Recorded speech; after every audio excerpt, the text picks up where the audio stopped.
ಶ್ರೀ ಗಣಪತಿ ಶಾರದಾ ಗುರುಭ್ಯೋ ನಮಃ.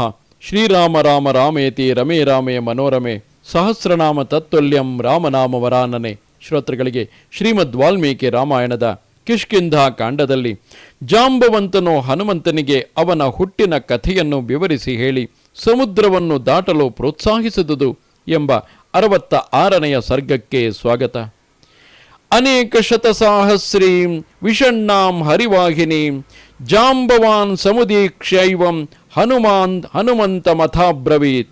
ನಿರುತ್ಸಾಹಿಗಳಾಗಿ ಕುಳಿತಿದ್ದ ಅನೇಕ ಲಕ್ಷ ಕಪಿಸೈನಿಕರನ್ನು ನೋಡಿ ಜಾಂಬವಂತನು ಹನುಮಂತನಿಗೆ ಹೇಳಿದನು, ವಾನರ ಪ್ರಪಂಚಕ್ಕೆ ಏಕೈಕ ವೀರನಾಗಿರತಕ್ಕವನೇ, ಸರ್ವಶಾಸ್ತ್ರ ವಿಶಾರದನೆ, ವಾಯುಪುತ್ರನೇ, ಏಕಾಂತ ಸ್ಥಳದಲ್ಲಿ ಸುಮ್ಮನೆ ಕುಳಿತು ಯಾವ ಮಾತನ್ನು ಆಡುತ್ತಿಲ್ಲಬೇಕೆ?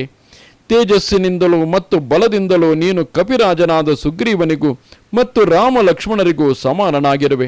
ಅರಿಷ್ಟನೇಮಿಯ ಅಂದರೆ ಕಶ್ಯಪನ ಮಗನಾದ ಮಹಾಬಲಿಷ್ಠನಾದ ಗರುತ್ಮಂತನೆಂದು ವಿಖ್ಯಾತನಾಗಿರುವ ವಿನತೆಯ ಮಗನು ಎಲ್ಲ ಪಕ್ಷಿಗಳಲ್ಲಿ ಶ್ರೇಷ್ಠನು.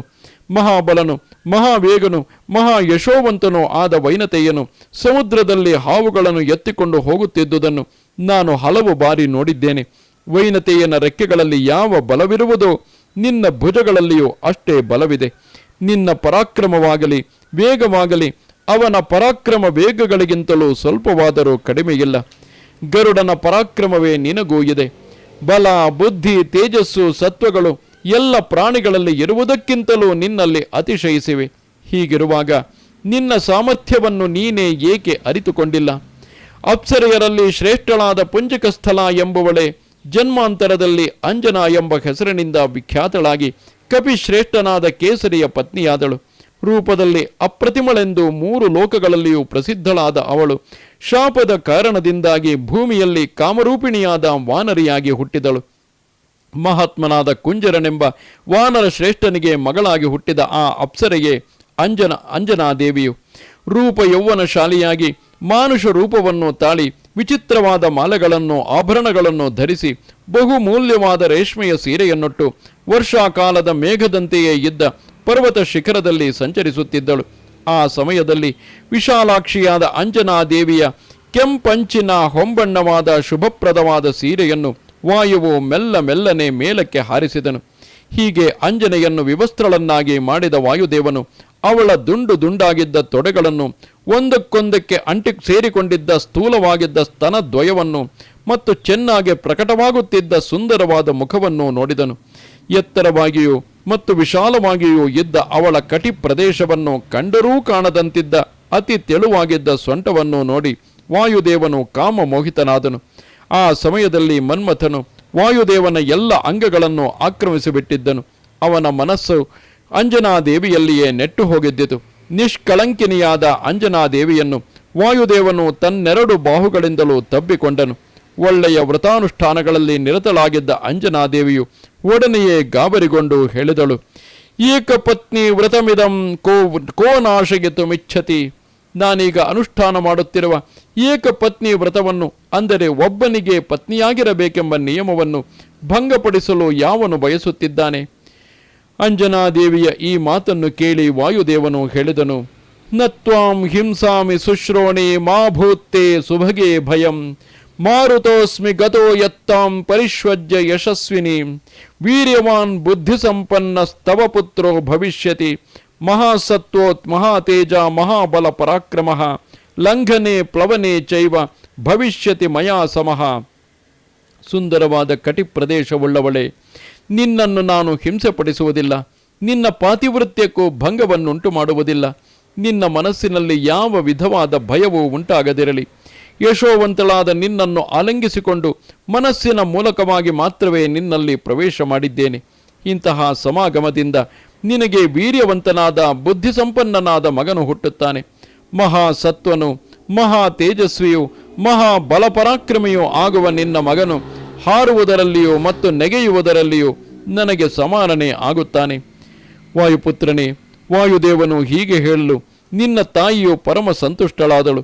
ಪರ್ವತದ ಗುಹೆಯೊಂದರಲ್ಲಿ ಕಪಿಶ್ರೇಷ್ಠನಾದ ನಿನ್ನನ್ನು ಪ್ರಸವಿಸಿದಳು. ನೀನಿನ್ನೂ ಬಾಲಕನಾಗಿದ್ದಾಗ ವಿಶಾಲವಾದ ಮಹಾವನದಲ್ಲಿದ್ದ ನೀನು ಆಗ ತಾನೇ ಹುಟ್ಟಿದ ಸೂರ್ಯನನ್ನು ನೋಡಿ ಅದು ಒಂದು ಹಣ್ಣಿರಬಹುದೆಂದು ಭಾವಿಸಿ ಅದನ್ನು ಕಿತ್ತು ತರುವ ಸಲುವಾಗಿ ಮೇಲಕ್ಕೆ ಹಾರಿ ಆಕಾಶದ ಕಡೆಗೆ ಹೋಗುತ್ತಿದ್ದೆ. 300 ಯೋಜನಗಳಷ್ಟು ದೂರ ಮೇಲಕ್ಕೆ ಹಾರಿದ ನಂತರ ಸೂರ್ಯನ ತೀಕ್ಷ್ಣವಾದ ತೇಜಸ್ಸಿನ ಝಳವು ಹೊಡೆದರೂ ಅದರಿಂದ ನೀನು ಸ್ವಲ್ಪವಾದರೂ ವಿಷಾದಿಸಲಿಲ್ಲ. ಅಂತರಿಕ್ಷದಲ್ಲಿ ಸೂರ್ಯನ ಕಡೆಗೆ ಕ್ಷಿಪ್ರವಾಗಿ ಹೋಗುತ್ತಿದ್ದ ನಿನ್ನನ್ನು ನೋಡಿ ಕೋಪಾದಿಷ್ಟನಾದ ಮತ್ತು ಧೀಮಂತನಾದ ಇಂದ್ರನು ನಿನ್ನ ಮೇಲೆ ವಜ್ರಾಯುಧವನ್ನು ಪ್ರಯೋಗಿಸಿದನು. ತದಾ ಶೈಲಾಗ್ರ ಶಿಖರೆ ವಾಮೋ ಅನುರಭಜ್ಯತ ತಥೋ ಹಿ ನಾಮಧೇಯಂತೆ ಹನುಮಾನಿತಿ ಕೀರ್ತ್ಯತೆ. ಇದರ ಪರಿಣಾಮವಾಗಿ ಪರ್ವತದ ತುದಿಯಲ್ಲಿ ಬಿದ್ದ ನಿನ್ನ ಎಡದವಡೆಯು ಜಜ್ಜಿ ಹೋಯಿತು. ಆ ಕಾರಣದಿಂದಲೇ ಅಂದಿನಿಂದಲೂ ನಿನ್ನನ್ನು ಹನುಮಂತ ಎಂಬ ಅನ್ವರ್ಥನಾಮದಿಂದ ಕರೆಯುತ್ತಿದ್ದಾರೆ. ಇಂದ್ರನು ನಿನ್ನನ್ನು ವಜ್ರಾಯುಧದಿಂದ ಪ್ರಹರಿಸಿದುದನ್ನು ಕಂಡು ನಿನ್ನ ತಂದೆಯಾದ ಗಂಧವಹನಾದ ವಾಯುವು ಕೋಪಗೊಂಡು 3 ಲೋಕಗಳಲ್ಲಿಯೂ ಬೀಸುವುದನ್ನೇ ನಿಲ್ಲಿಸಿಬಿಟ್ಟನು. 3 ಲೋಕಗಳು ಗಾಳಿಯೇ ಇಲ್ಲದೆ ಕ್ಷೋಭೆಗೊಳ್ಳಲು ಎಲ್ಲ ದೇವತೆಗಳು ಗಾಬರಿಗೊಂಡರು. ಭುವನೇಶ್ವರರೆಲ್ಲರೂ ಸೇರಿ ಕ್ರುದ್ಧನಾಗಿದ್ದ ವಾಯುವನ್ನು ಪ್ರಸನ್ನಗೊಳಿಸಿದರು. ದೇವತೆಗಳು ವಾಯುವನ್ನು ಪ್ರಸನ್ನಗೊಳಿಸಿದ ನಂತರ ಬ್ರಹ್ಮನು ನಿನಗೆ ಯುದ್ಧದಲ್ಲಿ ಅಸ್ತ್ರಾಘಾತದಿಂದ ಮರಣವುಂಟಾಗದಿರಲೆಂಬ ವರವನ್ನು ದಯಪಾಲಿಸಿದನು. ವಜ್ರಾಯುಧದ ಪ್ರಹಾರದಿಂದಲೂ ನಿನಗೆ ಸ್ವಲ್ಪವಾದರೂ ಗಾಯವಾಗದಿದ್ದುದನ್ನು ಕಂಡು ಸಹಸ್ರಾಕ್ಷನಾದ ಇಂದ್ರನು ಪರಮ ಪ್ರೀತನಾಗಿ ಅಪೇಕ್ಷಿಸಿದಾಗ ಮರಣವು ಸಂಭವಿಸಲೆಂದು ಉತ್ತಮೋತ್ತಮವಾದ ವರವನ್ನು ದಯಪಾಲಿಸಿದನು. ಭೀಮ ವಿಕ್ರಮನಾದ ನೀನು ಕೇಸರಿ ಎಂಬ ವಾನರ ಶ್ರೇಷ್ಠನಿಗೆ ಕ್ಷೇತ್ರಜನಾದ ಪುತ್ರನಾಗಿರುವೆ ಹಾಗೂ ವಾಯುದೇವನ ಔರಸ ಪುತ್ರನು.